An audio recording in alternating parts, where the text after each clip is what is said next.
Baik, kita akan bicara masalah pengukuran kinerja atau pengukuran kinerja. Bayangkan oleh kita semuanya seperti ada sebuah benda yang kemudian kita harus ukur benda itu. Kita harus mengapa ya istilahnya ya. Ada satu keadaan di mana kemudian kita tuh harus bisa mengetahui sejauh mana ukuran dari benda tersebut. Baik ukurannya secara mungkin terkait dengan luas, terkait dengan panjang, terkait dengan masalah kualitas dari barang tersebut. Nah, mengukur segala sesuatu itu harus menggunakan alat ukurnya yang tepat. Kalau mengukur panjang, kalau mengukur lebar ya alat ukurnya meteran, satuannya adalah sentimeter ataupun meter. Untuk mengukur suhu tubuh, maka alat ukurnya adalah termometer begitu. Dan kemudian satuannya adalah derajat Celcius dan teman-temannya. Nah, sekarang kinerja pun harus kita ukur kinerjanya, gitu loh. Kinerja harus kita ukur menggunakan sebuah alat ukur. Ya, alat ukurnya yang dinamakan nanti indikator-indikator begitu. Nah, sehingga kita kemudian bisa mengetahui sejauh mana ketercapaian atau keadaan yang sebenarnya dari benda yang diukur tersebut atau entitas yang diukur tersebut, yakni kinerja. Kinerja sudah sejauh mana ketercapaiannya, prestasinya, pencapaiannya, seperti itu. Nah, kenapa pengukuran kinerja itu penting? Karena untuk mengetahui apakah selama pelaksanaan prestasi kerja atau pelaksanaan kerja ada deviasi enggak dari rencana yang telah ditentukan. Katakanlah satu karyawan ditargetkan untuk dia bisa mencapai produktivitas sekian produk dalam sekian hari. Nah, kira-kira dari target tersebut yang telah ditetapkan itu ada penyimpangan tidak? Seperti itu. Maka kemudian harus diukur. Ya, diukur dengan berapa jumlah yang tercapai dari katakanlah X barang yang harus mampu dijual. Kinerja dapat dilakukan sesuai dengan jadwal waktu yang telah ditentukan.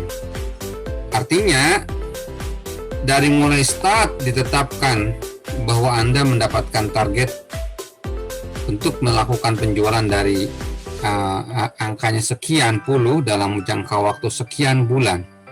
Maka itulah kita sudah bisa menilai kinerja dari start tersebut. Katakanlah dalam setiap tahun, di awal tahun takwim Januari, itu dimulai start bahwa semuanya harus berkinerja. Nanti di akhir tahun, di bulan Desember, semua kinerja itu akan dinilai berdasarkan indikator-indikator yang akan ditetapkan. Indikatornya misalkan produktivitas, efisiensi, ketepatan waktu, seperti dan seperti itu. Berikutnya latar belakang pengukuran kinerja untuk mengetahui apakah hasil kinerja telah tercapai sesuai dengan yang diharapkan, gitu. Kemudian pengukuran kinerja hanya dapat dilakukan terhadap kinerja yang nyata dan terukur. Apabila kinerja tidak dapat diukur, maka kemudian tidak dapat dikelola. Jadi memang kinerja yang nyata dan terukur itu yang paling gampang adalah terkait dengan kinerja yang bisa diukur secara kuantitatif. Misalnya tadi berapa jumlah barang yang mampu terjual, berapa jumlah dalam satu hari misalnya kemampuan seorang karyawan untuk menghasilkan produk, misalnya itu di industri manufaktur. Katakanlah berapa dia bisa mampu menghasilkan produk makanan A dalam satu hari, seperti itu. Atau bukan hanya satu orang, misalkan satu tim. Satu tim ini misalnya di bidang industri kerajinan, katakanlah kerajinan seperti rotan ataupun mebel, maka mengukur kinerja yang gampang dalam satu hari satu tim katakanlah 3 orang bisa menghasilkan berapa kursi, seperti itu. Itu adalah kinerja yang nyata dan terukur. Apabila tidak dapat diukur, maka tidak dapat dikelola. Apa kinerja yang tidak dapat diukur? Kinerja yang tidak dapat diukur itu adalah prestasi kerja yang mungkin tidak terkait dengan apa yang ingin dicapai oleh si perusahaan. Berikutnya, cara pengukuran kinerja yang tepat. Yang pertama adalah kita harus memastikan bahwa persyaratan yang diinginkan oleh pelanggan itu telah dipenuhi. Jadi, the beginning proses dari pengukuran kinerja itu diawali dari cara pandang kita atau dari pemposisian kita terhadap keinginan dari pelanggan. Katakanlah perusahaan itu adalah merupakan perusahaan di bidang jasa, misalnya jasa konsultan. Yang diinginkan oleh pelanggan tentunya ketika mendapatkan layanan dari perusahaan jasa konsultan itu adalah diperlakukan dengan santun, dengan ramah, diberikan layanan secara cepat, misalnya, kemudian diselesaikan masalahnya dalam jangka waktu yang telah ditentukan. Katakanlah di dalam perusahaan jasa konsultan tersebut ditetapkan SOP bahwa ketika ada klien baru yang datang, maka SOP-nya adalah dia harus dipersilahkan untuk masuk, dia harus ditanyakan apa keperluannya, dia harus kemudian ketika dia meminta layanan ini, maka layanan ini harus selesai dalam jangka waktu sekian hari.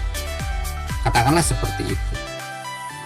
Nah, ketika hendak mengukur kinerja, baik kinerja dari perusahaan, tim, ataupun individu, maka yang harus kita pastikan adalah kira-kira prestasi kerja yang seperti apa yang diinginkan oleh pelanggan dari perusahaan atau dari anggota dari perusahaan tersebut.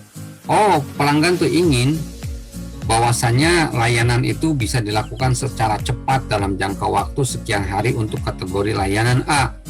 Maka itu yang kemudian menjadi alat ukur dari kinerja yang akan, nilai kinerja yang akan dilakukan. Mengusahakan standar kinerja untuk menciptakan perbandingan. Standar kinerja, jadi standar kinerja dari seorang seorang manajer, misalkan manajer produksi, standar kinerjanya adalah standar. Ini standar, kalau melebihi berarti keren, kalau di bawah ya berarti kurang bagus. Misalnya standar kinerja untuk katakanlah kepuasan dari bawahan, maka standar kinerjanya adalah ketika bawahan diberikan angket untuk merespon sejauh mana perilaku dari si atasan kepada dia, maka hasilnya adalah mayoritas mengatakan puas dengan nilai 1-5 tercapai 4 ke atas misalkan. Nah, standar kinerja tadi bahwa si si manajer harus mencapai misalnya minimal angka 4 dari angka 5 dari total 5 1, 2, 3, 4, 5 itu merupakan sebuah standar kinerja yang nanti ketika misalnya dia meraih angka 4 berarti itu standar kinerjanya pas. Ketika lebih luar biasa, ketika kurang berarti harus dinaikkan kembali. Itu untuk menciptakan perbandingan. Mengusahakan jarak. Jadi cara pengukuran yang tepat adalah mengusahakan jarak bagi orang untuk memonitor tingkat kinerja. Jadi artinya ketika hendak memonitor kinerja untuk meminimalisir adanya bias atau deviasi, pembiasan gitu, maka orang yang memonitor kinerja itu menjaga jarak dengan orang yang dimonitor kinerjanya. Jangan terlalu dekat, jangan terlalu seperti kawan dekat, karena nanti bisa mempengaruhi keputusan. Berikutnya, menetapkan arti penting masalah kualitas.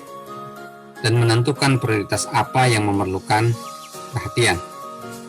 Jadi, cara pengukuran kinerja yang tepat adalah kita tetapkan arti pentingnya masalah kualitas. Jadi, pengukuran kinerja itu dengan menetapkan bahwa pengukuran kinerja dilakukan dalam rangka mencapai sebuah kualitas. Tentu kualitas yang tinggi dan menentukan prioritas apa yang memerlukan perhatian. Jadi, dengan pengukuran kinerja, pada dasarnya kita ingin menentukan prioritas apa yang memang diperlukan perhatian di dalamnya. Seperti misalnya, ketika pengukuran kinerja terhadap tenaga pendidik seperti saya, seperti saya, maka prioritas yang memerlukan perhatian itu adalah apa? Kinerja saya dalam mengajar, karena saya adalah tenaga pengajar. Kinerja saya atau prestasi saya dalam mengajar yang akan dinilai baik oleh atasan saya maupun oleh mahasiswa. Indikatornya apa? Indikatornya macam-macam. Misalnya indikator dari kemampuan memahami materi, kemampuan mengembangkan materi, kemampuan untuk menjelaskan materi, kemampuan untuk menghidupkan suasana kelas, kemampuan untuk mendorong mahasiswa belajar mandiri, kemampuan untuk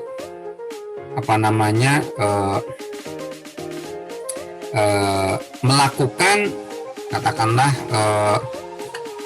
evaluasi secara tepat, dan seterusnya. Itu adalah prioritas. Menghindari konsekuensi dari rendahnya kualitas. Jadi cara pengukuran kinerja yang tepat adalah dengan menghindari dari konsekuensi dari rendahnya kualitas. Jadi yang dimaksud di sini adalah ketika kita melakukan pengukuran kinerja, maka ketika terjadi yang namanya kualitas rendah, maka kita kualitas rendah dari kinerjanya ternyata kualitasnya rendah. Maka dalam cara pengukuran kinerja yang tepat itu kita hindari terutama maksudnya rendahnya kualitas dari proses pengukuran kinerja. Ya, karena bisa jadi pengukuran kinerja yang kualitasnya rendah juga bisa jadi banyak. Artinya tidak objektif, tidak mengukur apa yang harusnya diukur, gitu. Harusnya mah diukur kinerja seorang karyawan itu dari sini, tapi itu tidak diukur. Seharusnya kinerja seorang dosen itu diukurnya dari variabel atau dari indikator-indikator. Siapa yang mengukurnya? Di antaranya mahasiswa. Tapi kemudian tidak dilakukan, maka hal itu harus dihindari.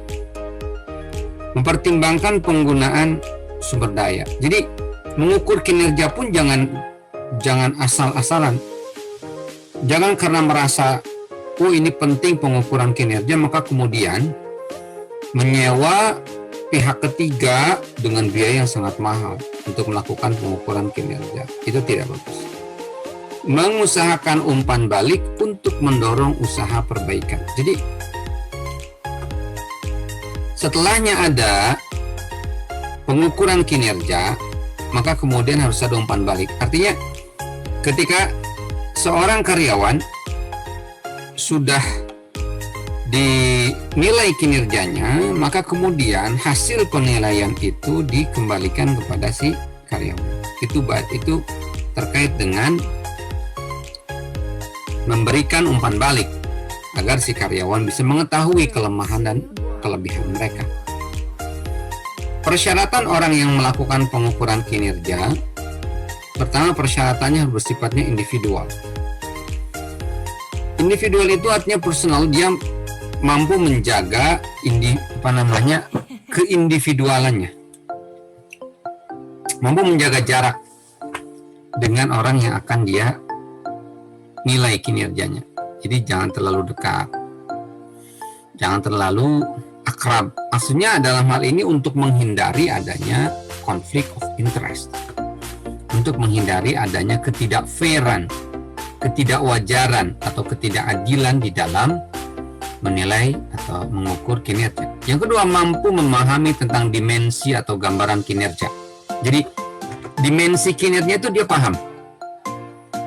Katakan nanti akan dibahas di bawah ini di slide berikutnya tentang alat ukur dari sebuah kinerja. Misalkan dari seorang di bagian produksi, berarti dimensi dari kinerjanya mungkin dari sisi kualitas barang yang dihasilkan, kemudian dari sisi jumlah barang yang dihasilkan, kemudian dari sisi respon dari atasan terhadap perilaku dari si karyawan tersebut. Berikutnya, mempunyai pemahaman tentang format skala dan instrumennya. Orang yang akan melakukan pengukuran kinerja harus paham tentang skala. Skala itu misalkan 1 sampai 5 atau 1 sampai 7 atau 1 sampai 10. Memang rentan skala dari 1 sampai 2, iya atau tidak, itu paling sempit. Itu tidak memberikan peluang adanya variasi dalam jawaban. 1 sampai 3 masih relatif sempit. 1 sampai 5, skala 1 sampai 5 itu relatif sudah cukup lumayan. 1 sampai 7 sudah lumayan banget, 1 sampai 10 itu sangat lumayan sekali. Harus termotivasi untuk melakukan pekerjaan rating secara sadar. Jadi bisa jadi melakukan pengukuran itu dengan pola rating. Rating itu rate-nya kira-kira di angka berapa, atau mungkin ketika di ranking dibandingkan dengan karyawan-karyawan yang lain, itu kemudian bisa, dengan demikian kita bisa melihat kira-kira ini yang mempunyai prestasi paling tinggi kinerjanya itu di mana atau siapa. Sekarang kita akan bicara tentang desain sistem pengukuran kinerja. Dasar ukuran kinerja. Ukuran kinerja akan memberikan dasar untuk umpan balik yang terbaik. 3 dasar pengembangan ukuran kinerja sebagai alat untuk meningkatkan efektivitas organisasi adalah yang pertama. Jadi ketika kita hendak mengembangkan sebuah ukuran kinerja, contoh misalnya katakanlah di dalam kelas ini Linda misalnya punya perusahaan, dan kemudian punya karyawan. Karyawan ini masih karyawan baru, katakanlah 5 orang, dan kemudian ingin karyawan ini dinilai kira-kira sejauh mana dia berkinerja atau berprestasi kerja. Nah, maka dasar pertimbangannya atau dasar pengembangannya kira-kira apa nih, yang indikator apa yang harus dikembangkan untuk mengukur kinerja mereka. Maka ketika kita hendak melakukan pengembangan atau memulai membuat dan dikembangkan terhadap ukuran kinerja, maka yang perlu dilihat adalah apa yang diukur semata-mata ditentukan oleh apa yang dipertimbangkan penting oleh pelanggan. Ketika misalnya si bos, ya misalkan Linda ini, usahanya misalnya katakanlah di dalam bidang catering misalnya, maka apa yang dipertimbangkan penting oleh pelanggan? Misalnya layanannya secara cepat, kualitas masakannya itu bagus, seperti itu. Nah, maka itu harus dijadikan sebuah pertimbangan untuk menentukan alat ukur dari kinerja karyawan yang bekerja di perusahaan catering tersebut. Yang kedua, kebutuhan pelanggan diterjemahkan menjadi prioritas strategis dan rencana strategis. Jadi selalu kembali kepada pelanggan. Kebutuhan pelanggan harus kemudian diterjemahkan pada prioritas strategis. Bahwa prioritas yang sangat penting untuk kemajuan perusahaan adalah kebutuhan pelanggan. Dan juga dalam rencana strategis juga harus mengedepankan apa yang dibutuhkan oleh pelanggan. Berikutnya, dasar pengembangan ukuran kinerja untuk meningkatkan efektivitas organisasi. Dasar berikutnya adalah pengukuran kinerja tersebut harus bisa memberikan perbaikan kepada tim. Ya, Jadi feedback kepada tim setelahnya dikumpulkan, misalkan sudah ditentukan variabelnya atau indikatornya, kemudian dibagikan, dan setelahnya itu muncul hasil dari pembagian tersebut. Artinya ada yang sifatnya langsung, ada yang sifatnya minta pandangan kepada atasan, ada yang sifatnya objektif. Ya, katakanlah seperti berapa jumlah penjualan itu kan objektif, langsung sesuai dengan faktanya. Nah, kembali dasar ukuran kinerja, 3 dasar pengembangan ukuran kinerja. Dasar ketika kita hendak mengembangkan ukuran kinerja adalah bahwasanya ukuran kinerja tersebut harus mampu memberikan perbaikan kepada tim, dan dengan mengukur hasil dari prioritas strategis, memberi kontribusi untuk perbaikan lebih lanjut dengan mengusahakan motivasi tim dan informasi tentang apa yang berjalan dan tidak berjalan. Jadi artinya ketika kita hendak mengembangkan sebuah ukuran kinerja untuk meningkatkan efektivitas dari sebuah perusahaan, maka pengukuran kinerja itu harus menjadikan perbaikan kepada tim. Perbaikan kepada tim dan memberi kontribusi untuk perbaikan lebih lanjut dengan upaya memotivasi tim, ya, dan memberikan informasi kepada tim. Ada yang sukses, ada yang belum sukses.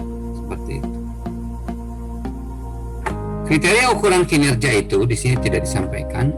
Intinya harus objektif.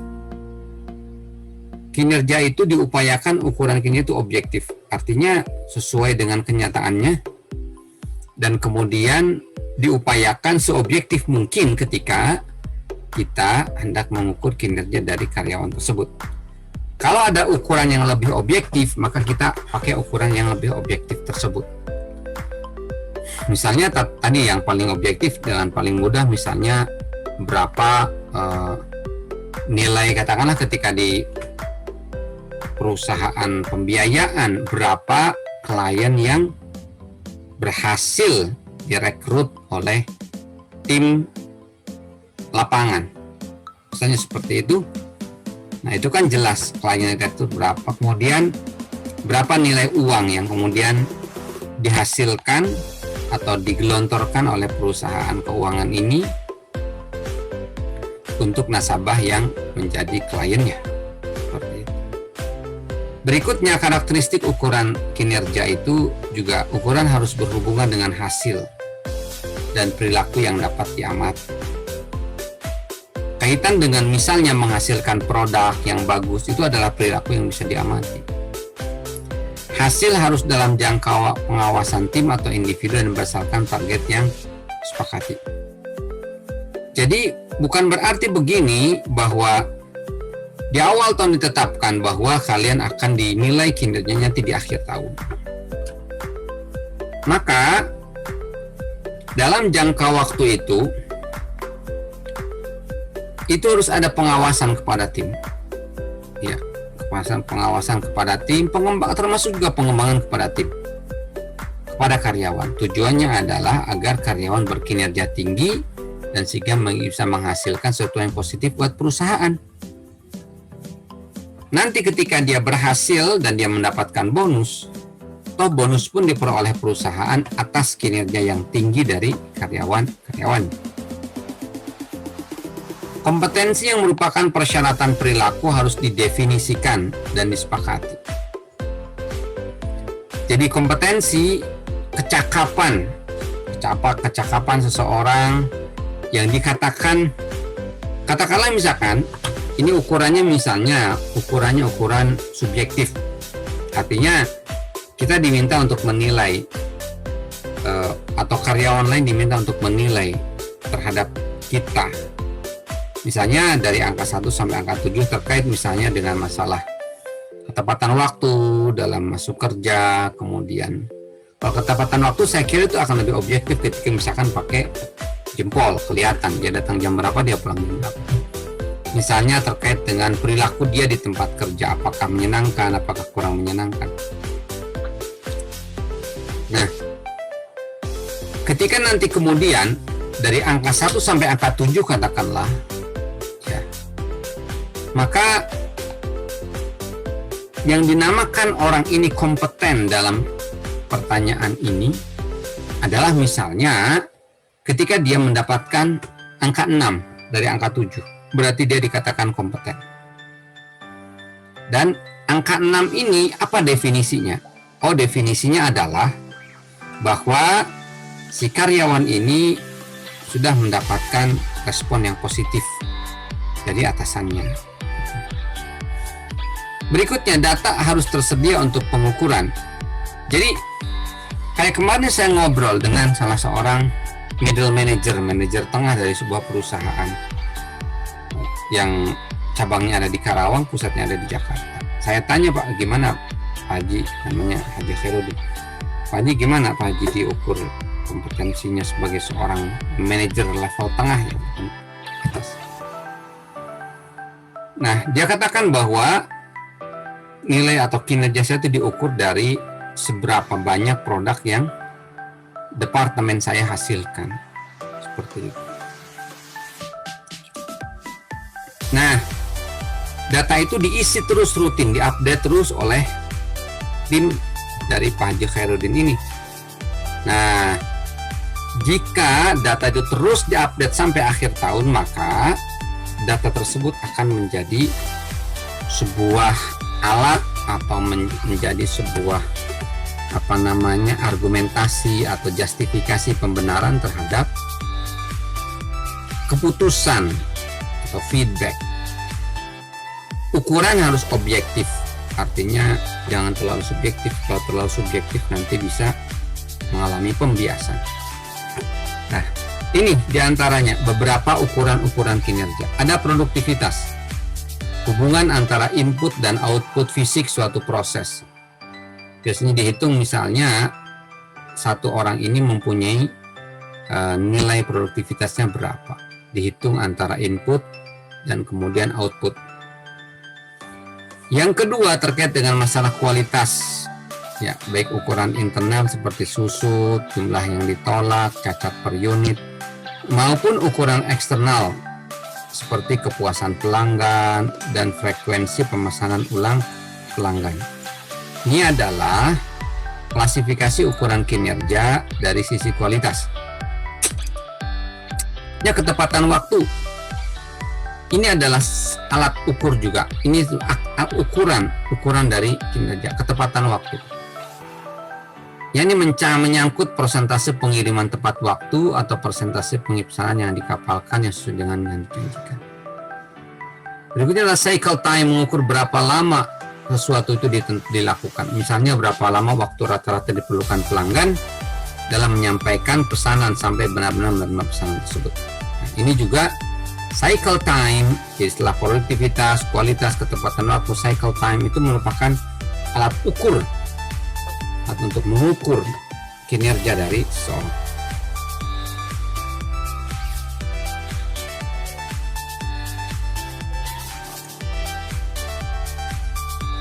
Berikutnya terkait dengan klasifikasi ukuran kinerja, istilahnya produktivitas, kualitas, ketepatan waktu, cycle time.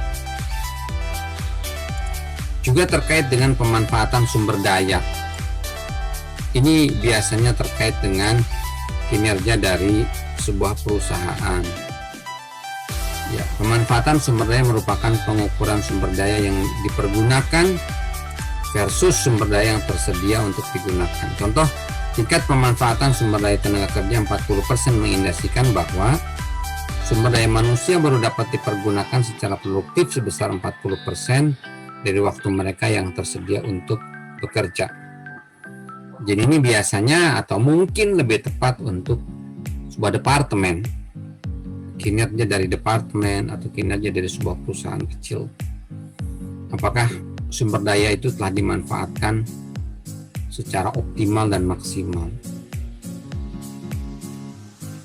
Berikutnya adalah masalah biaya. Jadi ukuran dari klasifikasi ukuran kinerja dari biaya. Jadi ukuran uang pergunakan untuk mengukur atau memaksimalkan income, meminimalkan pengeluaran dan meningkatkan tingkat pendapatan.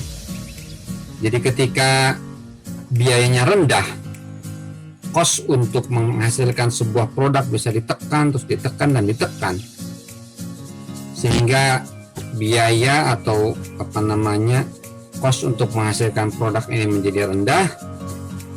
Kemudian harga dalam kondisi yang normal atau bahkan mungkin meningkat, maka ini akan meningkatkan tingkat profitabilitas. Ukuran waktu mengekspresikan kinerja dengan jadwal waktu kerja, jumlah jaminan simpanan, dan kecepatan aktivitas. Jadi ukuran waktu ini terkait dengan tadi, misalnya ketepatan waktu gitu. Ya, kecepatan dalam memberikan sebuah layanan, itu ukuran waktu. Berikutnya adalah ukuran pengaruh, termasuk standar, perubahan perilaku, perlengkapan fisik kerja, dan tingkat penerimaan layanan. Berikutnya reaksi, menunjukkan bagaimana orang menilai pekerja, ya, dan ini pun sebetulnya kurang objektif. Reaksi dapat diukur dengan penilaian oleh rekan kerja, pelanggan, atau analis terhadap keluhan. Ya. Ukuran kinerja berikutnya dari biaya ini adalah terkait dengan reaksi.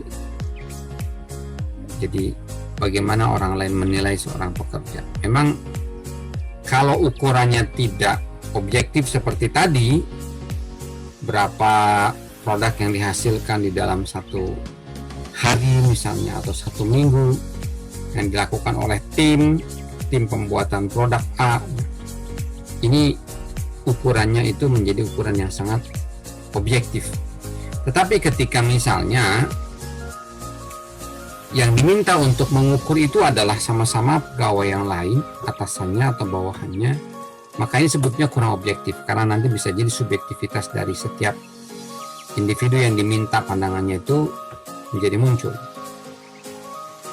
Ya, klasifikasi ukuran lain untuk pengukuran kinerja cepatnya pelayanan, productivity indicators, indikator produktivitas, yang fokus pada jumlah pekerjaan yang diselesaikan dalam jangka waktu yang telah ditentukan. Jadi katakanlah dalam usaha jasa, ya, jasa konsultan misalnya, maka salah satu indikatornya adalah indikator produktivitas dari misalnya karyawan, ya, atau mungkin indikator produktivitas dari perusahaan dari konsultan tersebut, ya, dalam 1 bulan atau 3 bulan atau 4 bulan terus per semester itu bisa menyelesaikan berapa pekerjaan. Itu berarti indikator produktivitas. Utilization rates, indikator menunjukkan jumlah jasa tersebut dipergunakan, seperti tingkat penempatan sekolah. Ini mungkin terkait dengan indikator kinerja dari para pimpinan di lembaga atau dinas pendidikan. Begitu. Dia bikin misalkan sekolah, tetapi bagaimana tingkat penempatannya, tingkat penggunaannya. Ketika masih rendah, ya berarti utilization rates-nya rendah. Berikutnya adalah klasifikasi ukuran untuk mengukur kinerja yang bersifat pelayanan itu dari time targets, indikator yang menunjukkan rata-rata waktu yang diperlukan untuk menyelesaikan sebuah pekerjaan. Jumlah waktu yang diperlukan untuk menyelesaikan pesanan, sama seperti itu. Pesanan GoFood, Grab, itu dengan sangat cepat bisa sampai, maka bisa jadi itu adalah dikarenakan perusahaan menetapkan waktu yang diperlukan untuk menyelesaikan sebuah pesanan. Volume of services, misalnya jumlah perbaikan rumah yang diselesaikan. Jadi lebih kepada volume dari layanan, ya, daripada frekuensi. Berapa jumlah rumah yang telah diselesaikan. Jumlah perbaikan rumah maksudnya. Berikutnya adalah klasifikasi ukuran lain yang bersifat pelayanan, demand or service provision, atau penyediaan layanan, indikator yang menunjukkan seperti jumlah juru rawat dibandingkan dengan jumlah penduduk anak-anak. Oke. Atau misalkan pada polisi, kalau dulu itu polisi sering yang saya temui gitu, terlalu sedikit jumlah personil sementara harus menangani kasus yang sangat banyak. Berarti ini terkait dengan service provision, penyediaan jasa atau layanan. Ukuran kinerja yang efektif. Contoh, maksudnya ukuran kinerja yang efektif itu yang diterapkan di lapangan. Contoh menurut Armstrong, contoh dari ukuran kinerja pabrik, seorang manajer pabrik, dari sisi output, ya output itu berarti nilai dari apa yang dihasilkan, ya itu adalah output. Kualitas produk. Jadi ketika di sebuah departemen produk itu yang muncul dari departemen tersebut itu bagus, berkualitas, maka manajer dari pabrik itu mendapatkan acungan jempol. Produktivitasnya cukup tinggi, misalnya dengan bisa menghasilkan banyak produk dengan kecepatan yang tinggi, produktif. Pengendalian biaya ini juga harus betul-betul mampu seorang manajer itu mengendalikan sehingga lebih murah biaya kosnya. Pengendalian stok artinya jangan sampai stok menumpuk tapi tidak segera keluar sementara diproduksi terus menerus. Jadi harus seimbang, stok segera dikeluarkan kemudian produksi baru itu masuk. Persediaan pabrik dan mesin. Jadi dikatakan dia berkinerja yang bagus seorang manajer pabrik itu ketika dia menyediakan persediaan pabrik dan mesin, ya persediaan hal-hal yang sangat terkait dengan pekerjaan di pabrik tentunya ya. Kesehatan dan keselamatan itu juga sangat penting terutama untuk karyawan. Jadi jangan sampai karyawan itu kemudian bekerja tapi kemudian dia tidak selamat dan tidak sehat.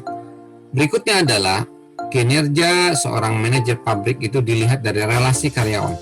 Relasi karyawan yang bekerja di bawah naungan atau pembimbingan atau pendampingan si manajer pabrik itu harus betul-betul dinilai apakah relasi karyawan itu baik atau buruk. Pekerjaan, apakah pekerjaan yang sudah ditetapkan oleh perusahaan itu oleh si manajer pabrik itu bisa dilaksanakan. Dan yang terakhir adalah pengembangan. Artinya si manajer pabrik harus bisa mengembangkan para karyawan di bawahnya. Siapa tahu manajer pabriknya kemudian pensiun. Kalau tidak dilakukan pengembangan untuk regenerasi, maka itu akan menjadi sesuatu yang tidak menyenangkan untuk perusahaan, karena ketika kehilangan sumber daya manusia karena sudah pensiun, maka untuk menggantinya kembali itu menjadi tidak ada karena kurangnya regenerasi. Sampai di sini.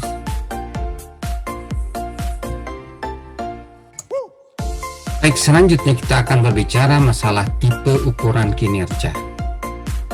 Jika kita hendak menentukan tipe ukuran kinerja, maka langkah pertama kita menentukan tipe informasi yang terkait dengan kinerja yang benar-benar diperlukan untuk menjalankan dan mengelola organisasi, departemen, atau untuk mengelola proses dengan lebih baik.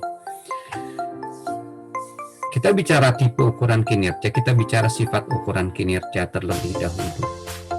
Tipe pengukuran dapat diklasifikasi menurut sifatnya, yakni ada yang bersifat langsung dan tidak langsung, dan menurut caranya ada yang bersifat subjektif dan objektif.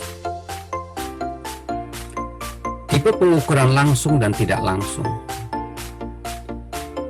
Observasi langsung atau tipe pengukuran langsung itu terjadi melalui sebuah observasi langsung apabila rater atau penilai atau pengukur benar-benar melihat kinerja. Misalnya supervisor memonitor secara langsung pekerjaan operator telepon, atau supervisor atau atasan langsung memonitor secara langsung pekerjaan dari karyawannya, perilaku karyawannya atau bawahannya dalam mengelola pekerjaan. Sementara observasi tidak langsung atau pengamatan tidak langsung dilakukan apabila supervisor tidak berhadapan langsung dengan bawahannya, misalkan operator telepon, tetapi hanya menggunakan sarana pengganti kinerja yang sebenarnya. Misalnya dengan tes tertulis bagi operator telepon tentang seberapa besar pengetahuan operator telepon tentang prosedur organisasi dalam menangani panggilan darurat.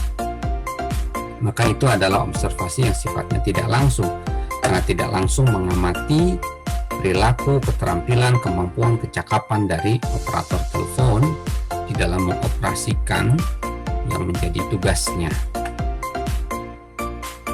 Yang kedua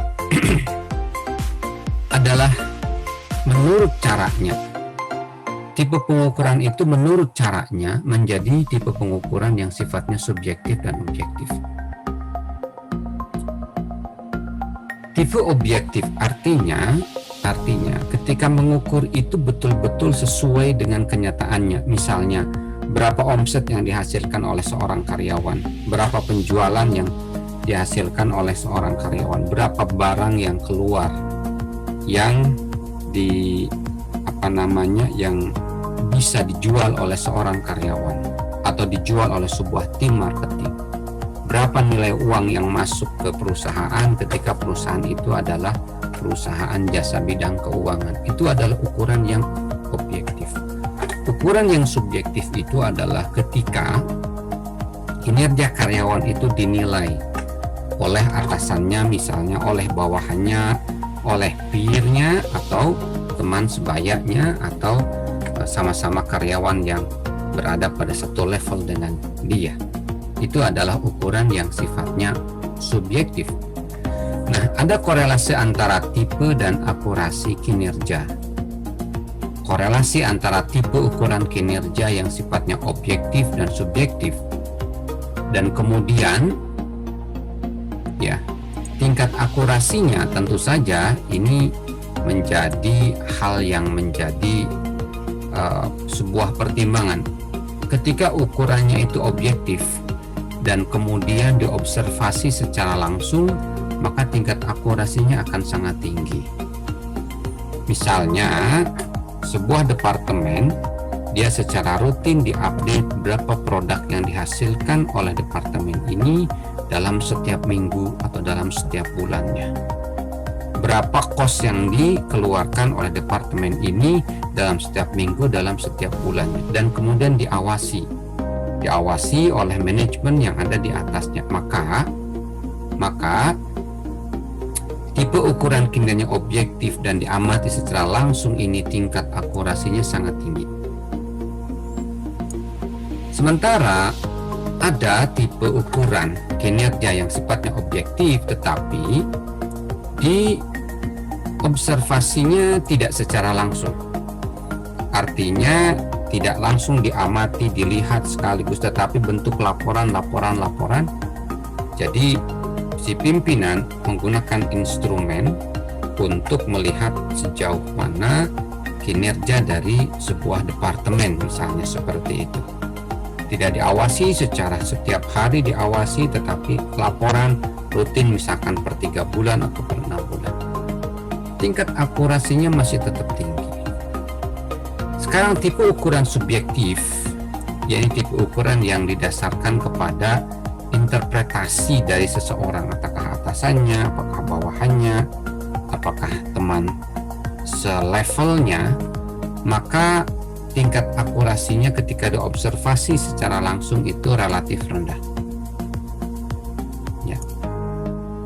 Apalagi ketika diobservasinya tidak secara langsung. Artinya diobservasi secara langsung, diamati langsung oleh atasannya langsung, diamati bagaimana pekerjaan dari karyawan-karyawan di bawahnya, bagaimana ketika mereka menerima telepon, ketika mereka seorang operator. Itu relatif rendah. Apalagi ketika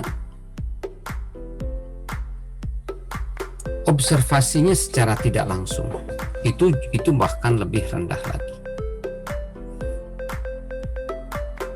Sekarang ada beberapa tipe-tipe ukuran kinerja.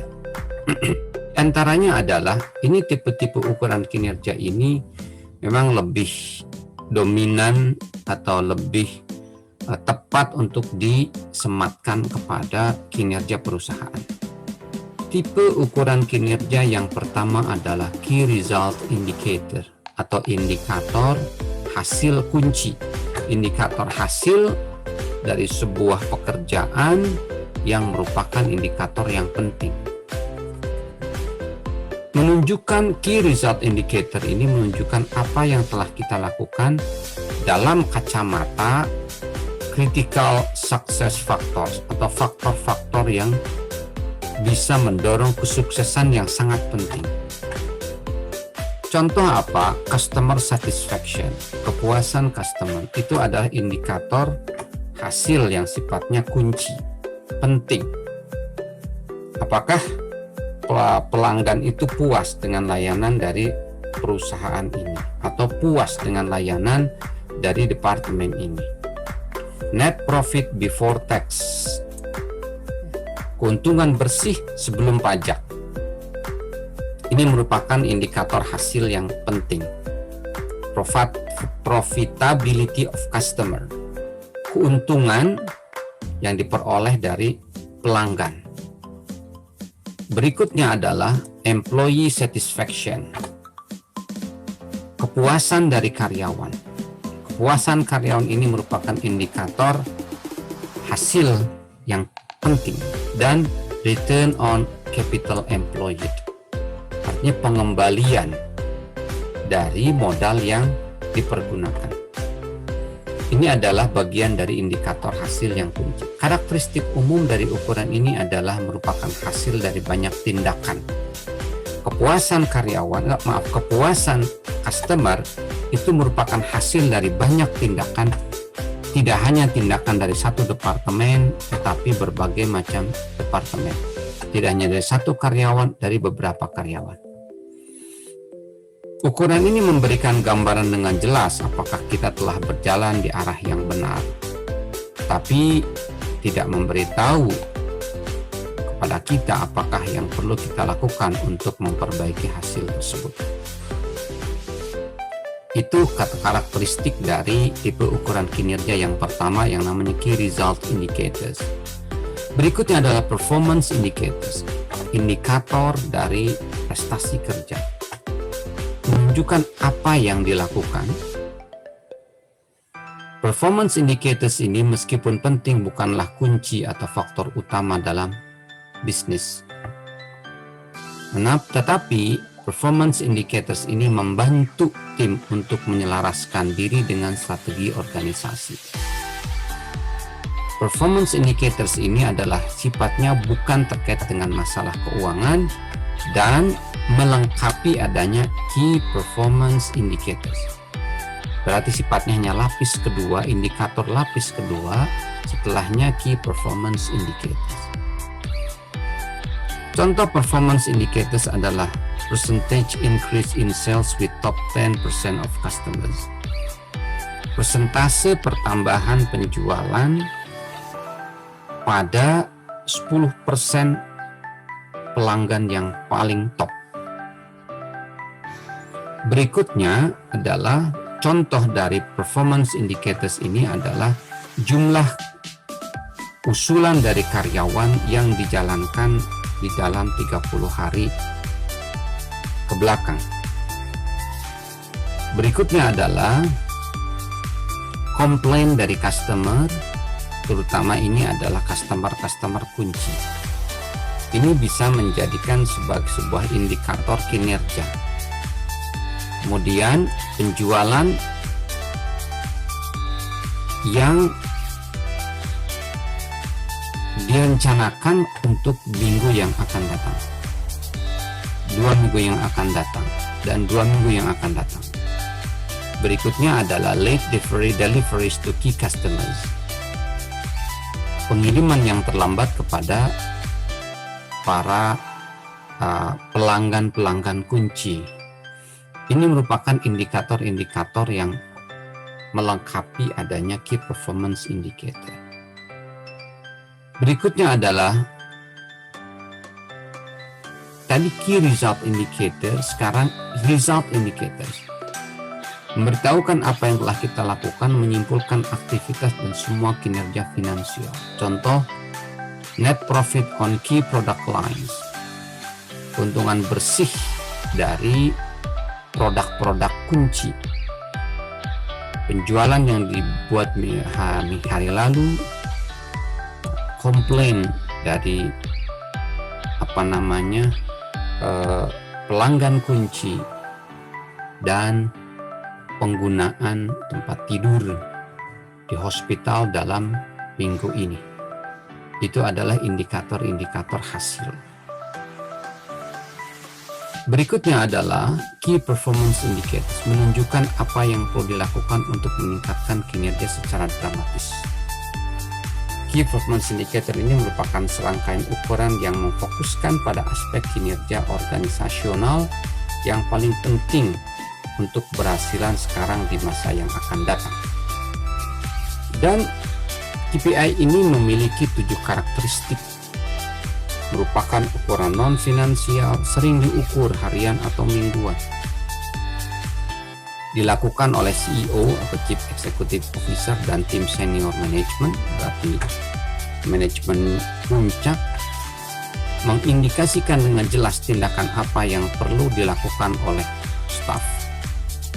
Merupakan ukuran yang mengikat tanggung jawab ke bawah sampai pada tim yang paling bawah dan mempunyai dampak yang signifikan dengan mempengaruhi satu atau lebih faktor-faktor keberhasilan yang sangat penting yang menentukan keberhasilan dari sebuah perusahaan. Di sini kita akan melihat bagaimana hubungan antara misi dan visi pada ukuran kinerja. Misi, visi, dan nilai ini merupakan sebuah poin yang sangat penting di dalam perusahaan. Dari misi, visi, dan nilai ini maka kemudian diturunkan menjadi strategi. Misalnya visi dari sebuah perusahaan, katakanlah perusahaan konsultan, itu menjadi perusahaan konsultan yang modern, yang unggul, yang melayani dengan pelayanan yang terbaik dan memberikan output terbaik untuk seluruh klien. Misalnya seperti itu visinya. Misinya adalah memberikan layanan dalam bidang jasa konsultan, misalnya konsultan SDM atau konsultan hukum atau sebagainya, yang memberikan kemudahan dalam proses pelayanan dan penyelesaian urusan. Misalnya seperti itu misinya. Kemudian yang berorientasi kepada kualitas, misalkan misi yang kedua berorientasi kepada kualitas layanan yang tinggi. Nah, maka kemudian diturunkan menjadi sebuah strategi. Strateginya seperti apa? Katakanlah ambil strategi bisnis. Bisnis strategi itu salah satunya adalah terkait dengan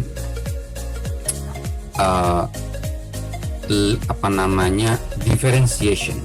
Jadi diferensiasi. Jadi bisa jadi harga dari layanan dari perusahaan konsultan ini lebih tinggi daripada yang lain, tetapi klien merasa puas karena layanannya prima, cepat, tepat, akurat, segala sesuatu direspon secara responsif seperti itu. Itu adalah strategi. Ataukah misalnya si perusahaan memilih cost leadership, jadinya biayanya lebih turun.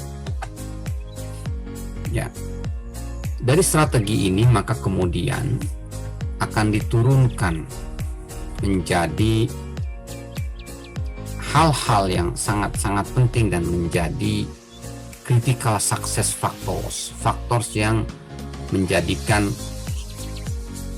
faktor-faktor yang menjadi pedoman kesuksesan yang sangat penting.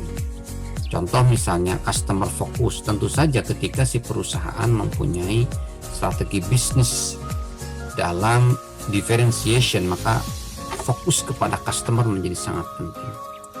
Financial result atau hasil finansial tentu menjadi penting karena di produk di differentiation itu diharapkan bisa mendapatkan keuntungan yang besar. Learning and growth, pembelajaran dan pertumbuhan ini merupakan bagian dari strategi. Strategi ketika ingin memenangkan pasar dan kualitas layanan yang prima, maka harus terus belajar dan bertumbuh.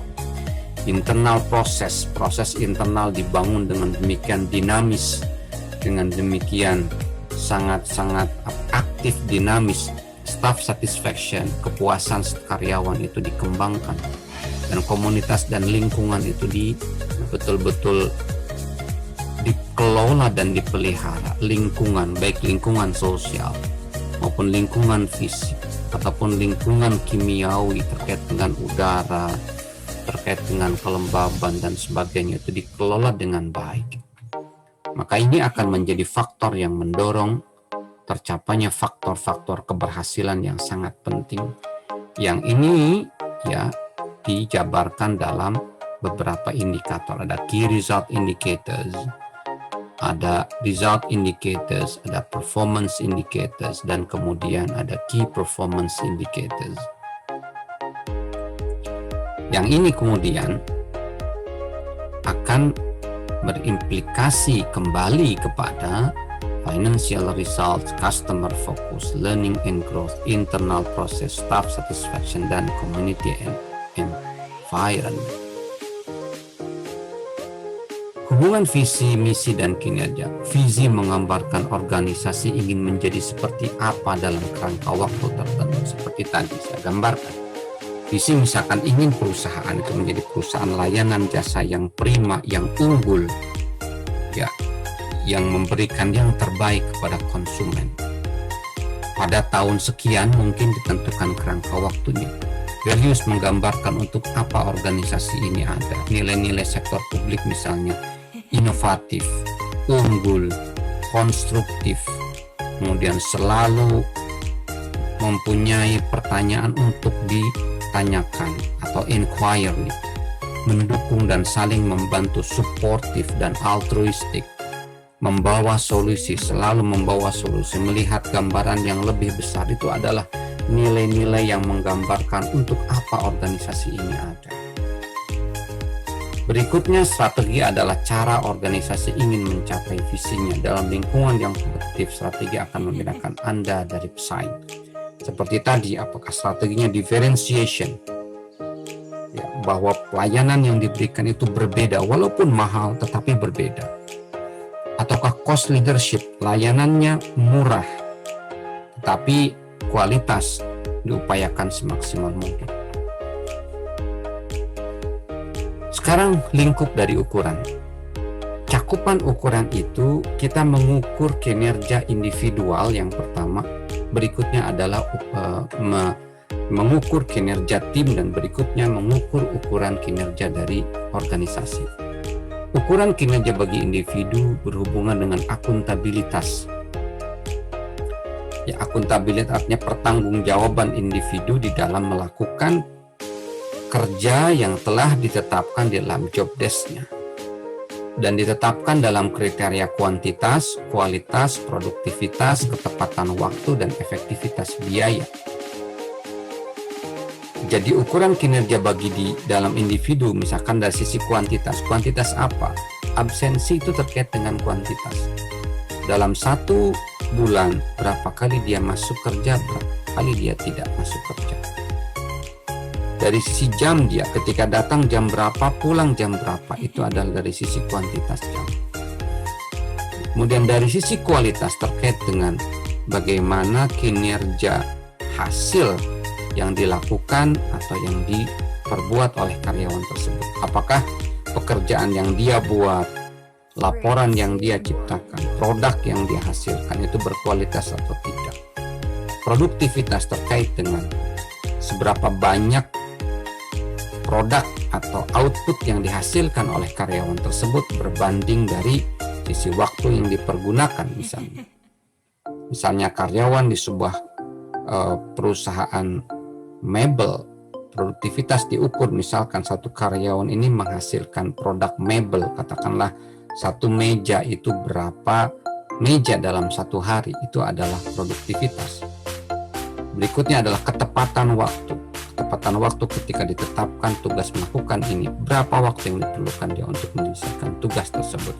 Dan efektivitas biaya. Apakah biaya yang diberikan kepada si karyawan itu efektif mencapai apa yang dimaui, apa tujuan dari perusahaan.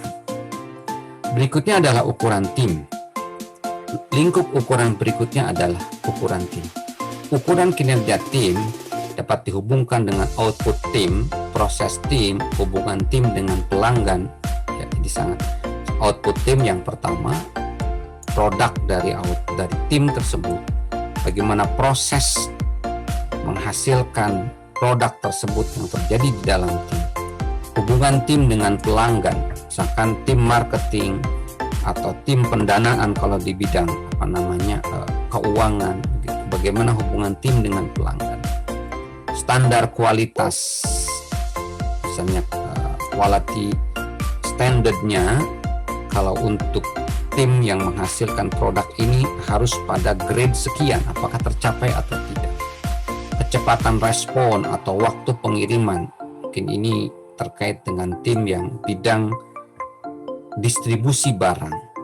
Kemudian manajemen proyek, bagaimana tim ini mengelola proyek, manajemen mengelola proyek. Proyek misalkan ada proyek untuk mengembangkan sebuah produk baru, apakah manajemen ini tepat dilaksanakan sesuai dengan SOP atau yang standar yang sudah ditetapkan. Hasil keuangan misalnya, artinya apakah efisien penggunaan keuangannya atau tidak, dan pengawasan biaya. Ini adalah ukuran-ukuran kinerja dari tim. Jadi ada output tim, proses tim, hubungan tim dengan pelanggan, standar kualitas, kecepatan respon, manajemen proyek, hasil keuangan, dan pengawasan biaya. Ada juga ukuran organisasional, jadi ukuran kinerja pada level organisasional. Diukur diantaranya yang pertama oleh balance scorecard, yakni serangkaian ukuran yang memberi manajer puncak pandangan bisnis yang cepat tetapi komprehensif. Pandangan bisnis yang tepat, ukuran kinerja yang tepat untuk mengukur kinerja dari sebuah organisasi secara keseluruhan, tidak hanya satu bidang saja, tetapi secara keseluruhan. Kemudian berikutnya, ukuran kinerja organisasional ini dikeluarkan oleh The European Foundation for Quality Management Model. Sebuah perusahaan yang bagus kinerjanya, diantaranya diperlihatkan dari sisi leadership, kepemimpinan, kemampuan mempengaruhi, kemampuan mengarahkan, kemampuan men-trigger, mendrive dari para manajer-manajernya terhadap bawahannya. Kemudian kebijakan dan strategi, bagaimana strategi yang dilakukan dalam bisnis, apakah tepat atau tidak, sesuai dengan sumber daya yang dimiliki atau tidak. Kemudian terkait juga kinerja SDM di dalam perusahaan itu dilihat, ini merupakan sebuah ukuran kinerja dari dari perusahaan. Apakah praktek MSDM seperti perencanaan SDM, kemudian analisa jabatan buat para SDM, rekrutmen, seleksi, pengangkatan, penempatan, training dan pengembangan, kemudian kompensasi, reward and compensation, pengembangan kompetensi, kemudian pemutusan hubungan kerja. Apakah ini sudah semua praktek MSDM ini sudah diterapkan dengan profesional atau tidak? Berikutnya, kinerja organisasi dilihat dari sumber daya resource-nya. Sumber daya itu ada bisa jadi sumber daya keuangan, sumber daya fisik, sumber daya manusia, sumber daya networking jejaring. Berikutnya, melihat dari sisi proses, bagaimana sebuah proses itu berjalan di dalam organisasi atau perusahaan tersebut. Bagaimana relasi antara pimpinan dan bawahan, relasi kuasa antara pimpinan dan bawahan, bagaimana proses itu dibangun. Berikutnya,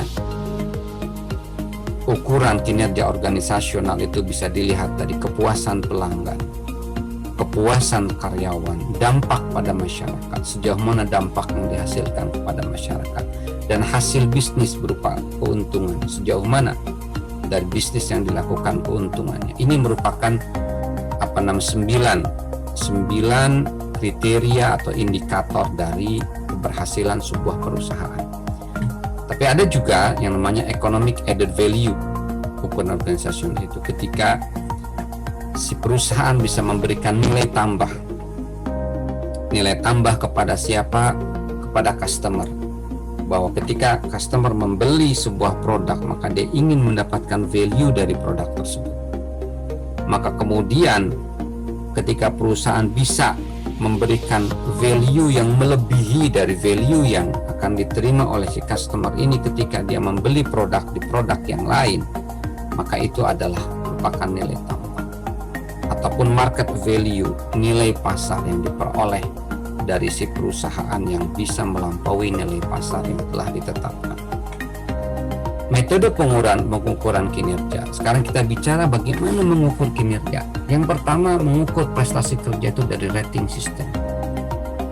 Rating scale untuk masing-masing bagian penting. Penggunaan rating scale untuk masing-masing bagian itu penting. Ya. Misalnya pekerjaan terdiri dari aspek penting antara lain kecepatan kerja, kualitas pekerjaan, keterampilan komunikasi, keterampilan berinisiatif, kerjasama kelompok dan sikap. Ini kemudian di rating, misalnya terkait dengan kecepatan kerja. Kecepatan kerja bisa jadi itu sifatnya objektif. Ya. Bisa dilihat misalnya ketika si karyawan ini menyelesaikan pekerjaan ini berapa menit dia bisa mampu menyelesaikannya, atau tim ini. Kemudian dilihat dari kualitas pekerjaan, keterampilan komunikasi. Kualitas pekerjaan di rating antara rating 1 katakanlah sampai rating 5 atau 1 sampai 10. Keterampilan komunikasi bisa jadi di rating ya dengan meminta kepada atasan untuk menilai bagaimana sejauh mana keterampilan komunikasi, keterampilan berinisiatif, kerjasama kelompok dan sikap. Berikutnya adalah naratif sistem atau sistem narasi. Ini biasanya menjadi bagian dari review kinerja yang merupakan gaya Isa deskriptif untuk memperinci kerja individual. Sistem ini dipergunakan karena memberi kesempatan untuk mengurangi sifat kaku dari formulir penilaian dan pekerja terbaik ketika dipertimbangkan sebagai pelengkap terhadap ranking atau rating. Contoh misalnya begini, untuk konteks perguruan tinggi. Ada dosen yang dinilai oleh mahasiswa berdasarkan indikator misalnya kedisiplinannya ketika masuk dan ketika keluar kelas. Kemudian kemampuannya memobilisasi kemampuan mahasiswa untuk aktif di kelas, kemampuannya untuk berani kemampuan si dosen untuk mendorong mahasiswa agar bisa belajar sendiri. Nah, ini kemudian dinilai oleh mahasiswa dengan rating katakanlah 1 sampai 5. Dan di akhir kemudian mahasiswa diberikan kesempatan untuk memberikan komen terhadap kinerja si dosen tersebut secara umum. Ini merupakan naratif sistem. Yang pertama tentang rating sistem, yang kedua adalah naratif sistem. Berikutnya keberhasilan pengukuran kinerja. Langkah untuk keberhasilan pengukuran kinerja. Bahwa agar pengukuran kinerja ini berhasil, maka pertama sistem dimulai dengan big picture goals dan setiap orang tahu. Jadi ketika kita hendak melakukan pengukuran kinerja agar berhasil, maka kemudian kita gambarkan dulu tujuan. Jadi gambaran tentang tujuan besar yang ingin dicapai. Goal dari perusahaan ini adalah misalkan mendapatkan keuntungan yang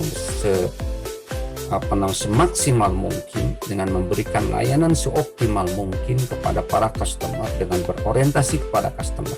Jadi gambaran besarnya itu sudah digambarkan terlebih dahulu. Katakanlah ini adalah perusahaan bidang jasa yang memberikan pelayanan, mungkin dia adalah supplier, pemasok produk-produk misalkan kepada kantor, kepada perusahaan. Maka perusahaan ini harus ketika hendak menilai pekerjaan, menilai prestasi kerja, maka harus diciptakan dulu gambaran besar tentang tujuan dari perusahaan ini seperti apa. Kemudian, dan setiap orang di dalam perusahaan tahu bahwa perusahaan ini ingin mencapai ke sana. Setiap kelompok mempunyai performance drivers atau pendorong kinerja dihubungkan dengan big picture objectives. Misalkan di dalam perusahaan itu ada departemen marketing, ada departemen produksi, ada departemen research and development. Semuanya itu tahu tentang big picture goals itu. Dan kemudian mereka sama-sama menyepakati atau mereka diberikan sebuah package tentang hal-hal yang bisa mendorong kinerja, atau mereka diberikan semacam value atau apapun dari atasannya, dari manajemen puncak, tentang bagaimana performance drivers, bagaimana hal yang bisa mendorong kinerja. Sasaran kinerja individu dan kelompok kerja itu jelas dan masuk akal. Sasaran kinerja individu, misalnya setiap karyawan itu diminta atau ditargetkan untuk bisa memberikan layanan kepada sekian customer dalam jangka waktu sekian ketika memberikan pelayanan kategori ini. Itu adalah sasaran kinerja, dan itu harus jelas dan masuk akal. Misalkan kemampuan satu orang melayani sekian customer dalam satu hari itu harus dihitung secara jelas dan masuk akal. Mendidik dan men-coach pekerja secara berkelanjutan. Ketika gaung atau gong adanya penilaian kinerja itu dimulai dari awal start Januari sampai nanti Desember, itu bukan berarti si karyawan dibiarkan bekerja tanpa ada coach. Tetap sambil mereka diberikan semangat untuk bekerja dengan baik, nanti akan diukur kinerjanya dan akan menghasilkan sebuah output berupa sebuah keputusan, apakah keputusannya berupa reward atau apapun. Maka di dalam perjalanan 1 tahun ini, pekerja, karyawan, staf di coach, dilatih secara berkelanjutan agar bisa berkinerja tinggi. Pengukuran kinerja itu harus punya sistem yang jelas dan sederhana yang dapat melacak kemajuan terhadap tujuan. Jadi bisa menghubungkan kemajuan kepada tujuan. Saya kira cukup untuk terkait dengan materi tentang pengukuran kinerja. Mudah-mudahan ada manfaatnya.